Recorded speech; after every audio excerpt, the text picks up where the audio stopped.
In 1863, the abolitionist governor John A. Andrews of Massachusetts issued the Civil War's first call for black soldiers. Massachusetts did not have many African American residents.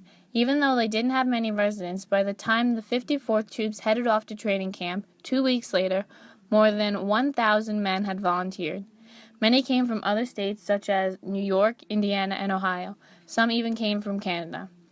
1/4 of the soldiers came from slave states in the Caribbean. To lead the 54th Massachusetts, Governor Andrew chose a young white officer named Robert Gould Shaw.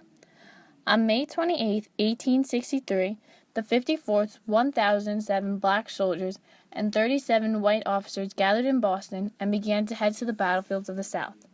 They did so in spite of the announcement by the Confederate Congress that every captured black soldier would be sold into slavery and every white officer in command of black troops would be executed.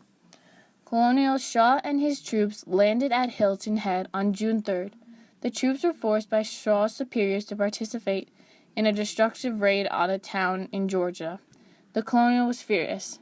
He believed his troops came to the South to fight for freedom and justice. He argued not to destroy undefended towns.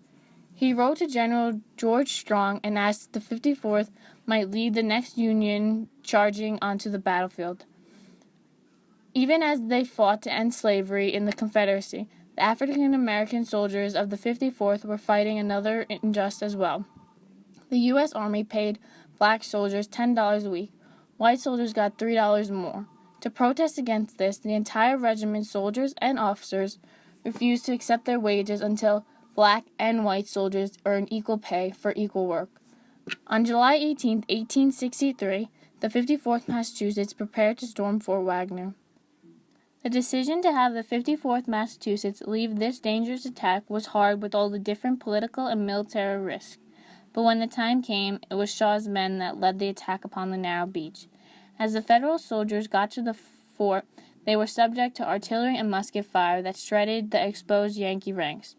Despite their heavy losses, the remaining soldiers of the 54th Massachusetts reached and scaled the sand walls of Fort Wagner. Going into the fort, the 54th engaged in a bloody hand-to-hand struggle with the Confederate defenders. Colonel Shaw, shouting, onward boys," was quickly shredded by the number of Confederate bullets and died on the sandy ramparts. Federal casualties reached 1,515, with the 54th Massachusetts losing 42% of its ranks in the attack. Generals Strong and Colonel Shaw, Putnam and Chatfield all were killed or brutally wounded in the attack.